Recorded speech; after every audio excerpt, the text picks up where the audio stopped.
네, 예고드린 대로 봉지욱 기자와 얘기 나누겠습니다. 어서 오십시오. 네, 안녕하세요. 자, 봉 기자는 명태균 씨 거의 전문가인데요. 예, 지금 오늘 판결 어떻게 보셨습니까? 오늘은 유죄 나올 줄 알았죠. 유죄 나올 줄 알았는데 뭐 여러 가지 이제 생각을 해서 다시 분석을 해보니까 애초에 이제 이 명태균, 김영선 이 두 사람은 특검이 기소한 게 아니고요.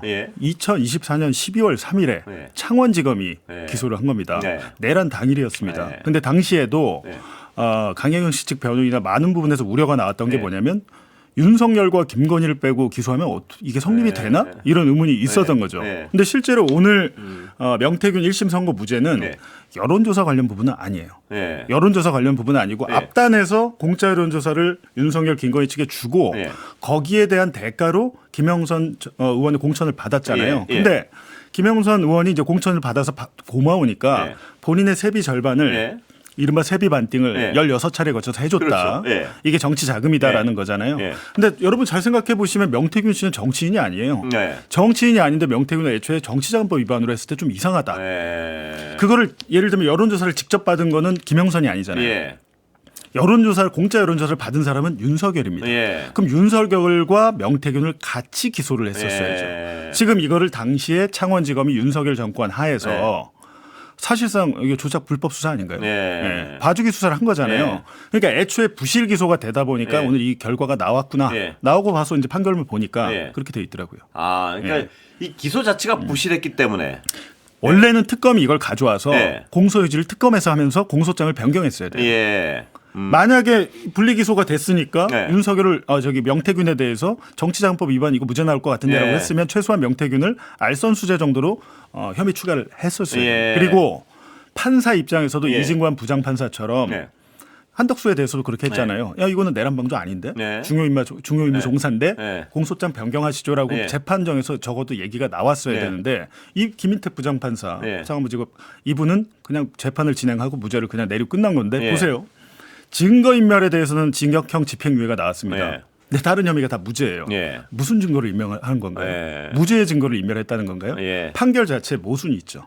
자, 그렇다면 창원지검의 어떤 기소 자체도 굉장히 어떤 부실했고 또 봐주기였고. 근데 그렇다 해도 이 결론은 어떻게 이해할 수 있습니까? 어떻습니까? 일단은 우인성 판사의 김건희 1심 판결 그리고 오늘 김인택 판사의 1심 판결 둘 다 무죄가 나왔잖아요. 같은 사안인데. 근데 내용이 충돌하는 부분이 많습니다. 내용이 충돌하는 부분이 왜 많냐면 일단은 미래한국연구소에 대한 주인 명태균이 아니냐. 우인성 판사는 명태균이 주인이 맞아. 실질적인 운영자 맞아. 오늘 판결에서는 명태균 관련 없어. 이렇게 돼 있고요. 여러 가지 그리고 그 2억 4천만 원 있잖아요. 지방선거 출마자들의 공천헌금으로 받던 그 2억 4천만 원에 대해서 우인성 판사는 대부분을 윤석열을 위한 여론조사로 사용했다. 그러면서 그걸 무죄 증거로 사용을 했잖아요. 근데 이번에는 오늘 그 김인택 창원지법 판결에서는 그거는 그 일부 운영비로 사용됐고 일부는 돌려줬다. 그리고 그거는 명태균과 관련이 없어. 이렇게 되거든요. 근데 그렇다면 그 공천헌금을 줬던 그 두 사람은 김태열 미래항공연구 소장을 보고 줬을까요? 왜냐하면 녹음 파일이 너무 많습니다. 당시에 이분들이 예를 들면 그 지방선거 예비 출마자 이분들이 이준석을 막 만나고 이래요. 당시에 국민의힘 당 대표였잖아요. 명태균의 힘을 직접 겪습니다. 윤석열, 김건희를 명태균이 수수시 만나고 전화 통화하는 것도 다 알고 나서 2021년 8월부터 한 4-5차례 쪼개서 각각 1억 2천만 원씩 총 2억 4천만 원을 주는데 그렇다면 줬을 때 기대하는 바가 있잖아요. 근데 오늘 판결에서 뭐라 그랬냐면 2억 4천만 원을 공천헌금으로 준 거를 뭐라 그랬냐면 미래한국연구소의 사무실 운영 자금으로 빌려줬다. 빌려준 게 영수증이 남아있다. 영수증에 빌려주는 목적 사무실 운영 자금 써 있다. 앞서는 그 명태균의 여론조사 계약을 김건희 윤석열과 체결하지 않았다. 계약서가 없다 그랬잖아요. 완전히 모순되는군요. 오늘은 영수증이 있다. 그러니까 영수증이 있다 없다 똑같은 팩트인데 죄를 없애주는 방향으로 작용했군요. 그러니까요. 근데 만약에 누가 공천헌금 주면서 내가 이 돈을 주는 목적은 뭐 빌려주는 거랄지 다른 뭐 운영 목적이야. 그러면 죄가 없어지는 거네요. 말이 안 되죠. 그 부분에 대해서. 자, 이거 나중에 듣기지 보니까 영수증 하나 씁시다 그러면. 그러니까요. 그 부분에 대한 점도 있고 예를 들면 또 그 공천헌금을 주었던 분들이 이제 대구시의원과 고령군수 나가겠다고 하는 분들인데 당시에 명태균이 실제로 이 군수 이준석 당시 국민의힘 대표를 소개해 주면서 그냥 군수로 불러라 이렇게 얘기할 정도로 힘을 과시하고 그랬는데 오늘 판사가 뭐라 그랬냐면 명태균한테 이 돈을 줬다고 해서 명태균과 김영선이 이 사람들을 그 공천을 줄 수 있나? 시점이 너무 멀어. 그리고 왜냐하면 2022년 6월에 지방선거를 했잖아요. 그로부터 한 10개월 전에 준 거니까 너무 일찍 줬어. 라는 겁니다. 참 근데 이게 일찍 주면 괜찮은 거네요, 그것도. 그러니까요. 지금 우인성 판사의 판결문과 지금 판결문이 안 나왔거든요.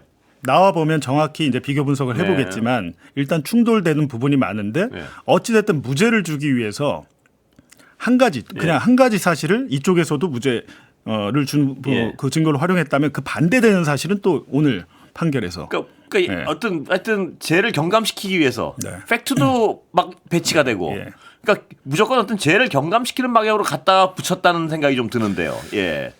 그러니까 저는 기본적으로 이 두 판사분이 정치권을 몰라도 너무 모르는구나라는 생각이 드는 게 수사 기록을 제가 봤잖아요. 저는 일반인이잖아요. 일반인이고 보고 또 보고 했을 거 아닙니까? 근데 나와 있는 녹음 파일과 이런 것들만 종합을 해봐도 그래서 말입니다. 그리고 심지어는 본인이 쓴 우인성 판사는 본인이 쓴 판결문에 그 두 판사가 일치하는 부분이 이게 있죠. 국민의힘 공천관리위원회에서 정당하게 다수결에 의해서 김영선 공천을 준 것이다. 요게 일치해요. 근데 김건희 판결문에 당시에 국민의힘 공관위 윤상현 위원장이었을 때 어떤 논의가 오갔는지가 대화록이 담겨 있습니다. 근데 그걸 읽어보니까 이거는 완벽하게 공천 개입이고 외압이 있었다는 증거가 되거든요.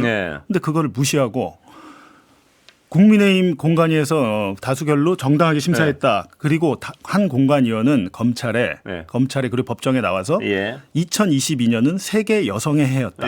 그러므로 여성인 김영천을 공천을 준 것은 문제가 없다. 이렇게 얘기를 한 거예요. 그런데 이거를 무죄 증거로 삼았습니다. 이 납득이 되십니까? 이거? 그러면 그걸 읽어보고 그런 판단했다는 거 아니에요? 일단은 그 판결문에 있으니까 그 회의록을 본 거죠. 녹취 한번 듣고 할까요? 김영선이 그냥 사선위원회에다가 경선 때도 열심히 뛰었는데 좀 해주지 뭘 그러냐. 내가 상현이한테 내가 한 번 더 얘기를 할게. 걔가 공관위원장이니까. 제가 진짜 평생 은혜 잊지 않겠습니다, 대통령. 그래. 오케이. 여보세요? 네네. 네, 당선인이 지금 전화를 했는데 하여튼 당선인 이름 팔지 말고 그냥 미르라고 했어요. 지금 전화해서. 고맙습니다. 당연하죠. 권성동하고 저기 윤한영이가 반대하더만 보니까 그렇죠? 그럼 당선인이 뜻이라고 그렇게 해야 된다고 윤상현 아빠가 했는 것 같더라고요. 네네네. 그렇게 할 때가 너무 걱정하지 마세요. 잘 될 거예요. 자, 이런 녹취가 다 공개됐고요. 아까 말씀하신 대로 회의록도 다 공개됐고. 그러니까 윤석열 김건희와 2022년 5월 9일에 오전 10시에 통화를 하는데 약 9시간 전에 이준석 당시 국민의힘 당대표가 큰일 났어. 경선한다는데 김영선 단수공천 아닌데? 라는 카톡 메시지를 보냅니다. 메시지를 보내고 알려주는 거예요. 사실은 명태균은 이때까지만 해도 됐다고 생각하고 기다렸던 것 같은데 그 카톡을 듣고 아침에 통화하게 되는 거잖아요. 그리고 윤상현 얘기 나오죠. 내가 한 번 더 얘기한다고. 실제로 근데 그 다음 날 대통령 취임식이었는데 5월 10일 5월 10일에 국민의힘 공관위가 개최가 돼요. 근데 그건 우리는 아무도 몰랐거든요. 근데 검찰이 압수수색해가지고 회의록을 확보를 한 거죠. 정확히는 제가 볼 때 회의록이 아니고 녹음 파일이 있었던 것 같습니다. 녹음 파일을 녹취로 풀었는데 이때 녹취를 보면 윤상현 공관위원장이 여성이 워낙 없다 보니까 단수 추천을 해야 된다고 주장을 막 합니다. 그리고 다른 위원들은 김영선이랑 김종영 경선시킵시다. 단수 안 됩니다. 라고 해요. 그러니까 거기에 한기호 사무총장, 그러니까 이준석 대표가 명태균한테 카카오톡에 한기호 총장 얘기를 하거든요. 정확하게 한기호가 등장을 해가지고 공관위에서 안 된다. 김영선을 해주면 창원시장 선거도 망칠 수 있다. 라고 하면서 반대를 합니다. 그리고 다른 위원들도 반대를 해요. 그리고 심지어는 근데 윤상현 의원 당시 공관위원장은 김종영의 지역에서 한 게 뭐가 있어. 라고 하니까 옆에서 당시에 원래 창원어천구 박완수 의원이었고 경남도지사 됐잖아요. 의견을 들어보자고 하지만 다 묵살이 됩니다. 이건 누가 봐도 윤상현 공관위원장이 찍어 누른 거잖아요. 심지어 사무총장이었던 한기호 공관위원은 계속해서 여론조사를 하고 내일 하루라도 더 돌려보자. 그리고 당원 당규를 우선으로 해야 된다. 사무총장은 이렇게 얘기를 하는데 안 됩니다. 경선은 원칙이라고 하는 말에도 아니야. 그냥 투표해. 그 자리에서 바로 투표를 해요. 이름을 써. 단수로 써. 이렇게 윤상현이 얘기를 하니까 실제로 그 자리에서 투표가 됐고 근데 이걸 다 판사가 다 알면서도 1심 판사 김건희 1심 판사가요. 이걸 다 알고 어떻게 이걸 무죄를 줄 수 있나요? 그러니까 제가 봤을 때는 이건 문해력이 그 똑똑하신 서울대 법대 나오신 분들이 문해력의 문제는 없는 것 같고 본인의 이제 해석을 이렇게 한 게 아니라 이거 해석도 불가능할 것 같은데요. 이게 자의적인 해석이고 갖다 붙인 거죠, 그냥. 그리고 제가 한 가지 또 말씀드렸지만 김건희 1심 판결 우인성 판사도 세계 여성의 해니까 김영선이 공천된 게 맞다. 김종향은 남자, 김영선은 여자. 김영선 의원은 창원 의창구에서 아무런 관련이 없는 사람. 원래 경기도 고양시에서 쭉 의원을 하시던 분인데 뜬금없이 날아서 그분이 뭘 했겠어요. 거기서. 근데 그 김종향 의원이 근데 지금 설명해 주신 건요. 그냥 딱 들어봐도 아 이거는 말이 안 되는데 하는 생각이 드는데요. 근데 다른 증거가 없으면 또 그 얘기를 믿을 수 있어도요. 다른 증거가 차고 넘치지 않습니까 지금. 그러니까요. 내부에서도 이렇게 갈등이 있었는데 찍어 눌러서 된 게 확인이 되는데 이 모든 증거들 특히 녹음 파일 같은 것들까지 싸그리 다 무시를 하고 김건희 1심 판사 우인성 판사 그렇게 했고 오늘은 또 나름대로 김인택 부장판사 자기의 독자적인 논리로 영수증에 뭐 운영자금 목적 이런 거 있으니까 무죄. 이렇게 되면 앞으로 지금 이 논리면은 앞으로 영수증 써가지고 그렇습니다. 내가 구의원 나가는데 현역 국회의원한테 영수증 써서 돈 주면 된다는 이 논리잖아요. 그러니까 이 범죄를 조장하고 있는 게 아니라는 의심까지 할 정도로 이렇게 해가지고 누가 범죄를 안 저지르겠습니까? 그러니까 만약에 정상적인 판사라면은 재판을 딱 해봤는데 당시에 윤석열 정권의 창원지검이 부실 기소를 했으면 공소장 변경을 시켰어야 됩니다. 안 시켰잖아요. 그냥 이렇게 무죄 판결하려고 재판을 한 거죠. 그런데 이 오늘 판결한 판사가요. 어떤 저 명품 의혹도 있었지 않습니까? 그거 좀 설명해 주시죠. 그게 이제 뉴스타파 보도로 알려졌는데 이른바 그러니까 면세점 판사인데요. HDC 신라 면세점 팀장이 막스마라 패딩 코트 그리고 톰 브라운 자켓인가요? 뭐 이런 것들 명품 2개를 80-90% 할인된 가격에 내부 직원한테도 그렇게 안 팔거든요. 근데 그거를 마치 뭐 중국의 바이어 거래처 준다는 식으로 조작을 해가지고 사실상 그것도 이제 이 판사가 일부 돈을 낸 줄 알았어요. 그게 아니고 알고 보니까 면세점 법인카드로 다 결제를 했고 여권은 누군가 받을 사람은 필요하니까 이 면세점 팀장과 김인택 판사가 같이 출국을 2번 했습니다. 2번을 하면서 그 할인된 가격 그것도 면세점 법인카드로 결제된 그 명품을 받은 거죠. 받아서 받은 게 확인된 겁니까? 받은 게 확인됐고 근데 되게 웃긴 게 뭐냐면 관세청에서 면세점 팀장만 수사 의뢰를 했고요. 이 김인택 판사는 조사도 안 하고 끝낸 거예요. 뉴스타파 그걸 보도한 거예요. 근데 보도를 했잖아요. 그러니까 뒤늦게 김인택 부장판사에 대한 수사가 들어갔어요. 팀장은 지금 재판하고 있습니다. 재판 1심 나올 때 됐어요. 근데 이 부장판사 김인택 판사는 기소도 안 했어요. 중앙지검에 사건이 묶여 있습니다. 아, 사건이 묶여 있어요, 지금. 묶여 있어요. 근데 지금 이번 달에 법원 인사 있거든요. 근데 이 김인택 부장판사가 사법연수원 26기로 지금 법원장급이에요. 법원장으로 수도권의 법원장으로 올 가능성이 없지 않습니다, 지금. 아, 지금 그 혐의를 받고 있는데요. 상식적으로 우리가 MBC 기자가 면세점 팀장한테 90% 할인된 가격으로 명품을 받았으면 받은 게 확인됐다면서요. 근데. 확인됐다니까요. 근데 이 재판을 한 거잖아요. 이거는 조희대 조희대 법원이 어떤 지금 문제인지를 정확하게 보여주는 사건이죠. 정말 이해할 수 없습니다. 이게 이해가 불가능한 상황인데. 그러니까 민간회사에서도 이렇게는 안 해요. 대기 발령이라도 내고 징계를 하든지 그렇습니다. 하죠. 무죄 추정의 원칙은 있지만 근데 어떻게 이 재판을 하게 놔둡니까? 그리고 우인성 판사도 뭐 해병대 특검 관련해서 어떻습니까? 그러니까요. 그 해병대 특검 이제 윤석열이 외압으로 찍어 눌렀다는 건데 작년 11월에 기소했더라고요. 근데 최근에 이번 주에 지금 첫 번째 준비기 공판을 열고 한 말이 이제 가관이죠. 이 사건은 특검 기록을 보니까 특검이 제출한 수사 기록을 보니까 이거는 박정훈 대령의 일방적인 주장밖에 없네. 이렇게 얘기를 하고 시작한 거예요. 그리고 재판을 빨리 하자는 특검 측에 내가 알아서 할게. 라고 해서 다음에 준비 공판 한 번 더 열고 본격적인 공판은 한 4월부터 하지. 그리고 한 6, 7개월 걸릴 거야. 이렇게 되면 올해 한 10월, 11월에 1심 선고가 나온다는 거거든요. 특검에서 특검법에 6개월 안에 1심 내리게 돼 있습니다를 얘기를 해도 그냥 막무가내요. 작년 11월에 기소한 게 1년 뒤에 판결이 나오는 거죠. 정말 왜 그럴까요? 그리고 준비 공판에서 판사가 이거는 박정훈 예단을 가지고 있는 거 아닙니까? 박정훈은 주장밖에 없네. 이렇게 예단을 갖고 판사하면 뭐 이게 보나마나 아닌가요, 이게? 그러니까 완전한 예단을 가지고 그건 재판을 진행해 봐야 하는 거 아닙니까? 예. 그렇죠. 그리고 본인이 애초에 주가 조작 사건 같은 거 안 해봤으면 김건희 1심 안 맡아 자기가 기피했어야죠.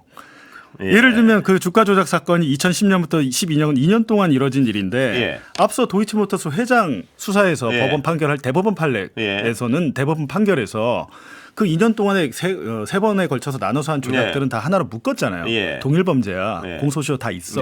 근데 이번에 나눴잖아요. 공소시효 앞에 거 두 개는 없다고. 그러니까 대법원 판례를 무시하고 또 1심 판결을 내렸죠. 그러니까 이 봐주기 위해서 애썼다는 의심을 할 수밖에 없어요. 이 앞뒤를 살펴보면요. 그거 아니고는 설명이 안 됩니다. 설명이 잘 안 돼요. 설명이 안 돼요. 자, 다른 얘기 잠깐 해볼까요? 위례신도시요. 네. 그게 조작 기소. 오늘 대통령도 그 어떤 SNS로 올려가지고 많이 이게 뭡니까 그러니까? 그러니까 윤석열 딱 당선하고 되고 나서 2022년 9월에 대장동 사건을 다시 수사를 하다가 이게 사실은 이재명 대통령이 돈 받았다는 증거가 없으니까 불안했어요. 그러면서 위례 사건과 대북송금 사건을 만드는데 그때 그거 아시죠? 남욱 변호사한테 검사가 불러다가 가족들 아이들 사진 보여주면서 내가 당신의 배를 갈라서 장기를 꺼낼 수도 있고 뭐 이렇게 얘기하잖아요. 그때 그 사진 보여주면서 남욱 변호사의 적극적인 협조를 얻어낸 게 위례 수사입니다. 그러니까 별건으로 해서 대장동 쌍둥이 사건을 하나 만들어서 이게 우연이 아니고요. 얘들은 그냥 반복된 부패 사범들입니다. 라면서 대대적인 언론 플레이가 들어가요. 근데 이미 당시에 위례 사건은 제가 왜 그 얘기를 하냐면 2013년의 사건이고 유동규가 성남도시개발공사 본부장이 처음 되자마자 이 업자들이 원한 것도 아니고 유동규가 자신의 치적을 쌓기 위해서 과시를 하기 위해서 얘들한테 야 이거 제발 좀 한번 하자라고 해서 합니다. 했는데 실질적으로 지금 검찰 당시에 윤석열 검찰에서는 유동규가 그 공모지침서를 빼줘가지고 사업자 선정이 되게끔 도와줬다. 비밀을 줘서 이걸로 지금 기소가 된 거예요. 근데 이미 그건 사실이죠. 비밀을 줘서 사업자 선정 사실인데 당시에 그 개발을 해서 그 개발 이익이 있잖아요. 그 대부분을 호방건설이 가져갔습니다. 그래서 나중에 대장동 때는 건설사를 빼자는 얘기가 나오는 거예요. 쟤들은 프로고 우리는 아마추어인데 근데 그러니까 검찰에서 문제는 비밀 정보를 이용해서 개발업자가 선정된 거를 기소해야 되잖아요. 대장동은 그렇게 한 거거든요. 근데 이거는 그걸 기소 안 하고 나중에 2018년 왜냐하면 이제 개발 이익금은 2018년까지 나눠서 들어오잖아요. 2018년에 마지막 배당금이 나왔으니까 이때까지 공소시효가 있는 거야. 라고 하고 하는데 이것도 마찬가지로 그럼 위례 아파트 사업자가 선정될 때 이재명 혹은 측근 정진상이 개입한 증거가 있어야 되잖아요. 없어요. 증언도 조작했죠. 증거도 단 하나도 없고 뭐 증언 같은 건 이제 대장동 그 정영학 녹취록에 위례 신도시를 윗 어르신들을 위해서 한 거다. 위례 신도시를 윗 어르신 그러니까 윗 어르신은 여기서 이재명밖에 그러니까 없다. 위례 신도시란 발음을 이건 윗 어른들이라고 바꿔버린 거라니. 윗 어르신. 그거를 검찰이 녹취록을 만들면서 조작했죠. 대장동 사건 두 번 수사하면서 뒤에 어미준 있을 때, 어미준 강백신 있을 때 녹취록을 조작한 게 이제 저희 언론에서 포착을 해서 기사를 쓴 거죠. 정말 대단하군요. 그러니까 이 사건은 뭐 간단해요. 그냥 그 녹취를 들어는 봤습니까 혹시? 제가 녹음 파일 저만 갖고 있거든요. 제가 다 공개. 그 발음이 좀 모호하긴 합니까? 위례 아닙니다. 모호하지 않습니다. 정확히 위례 신도시라고 얘기를 하는데 그것을 윗 어르신들이라고 검찰이 해석을 했다 이거죠. 심지어 남욱 변호사, 검찰이 협조하던 남욱 변호사도 이거는 위례 신도시가 맞습니다라고 얘기를 하죠. 여기까지 듣겠습니다. 고맙습니다. 고맙습니다.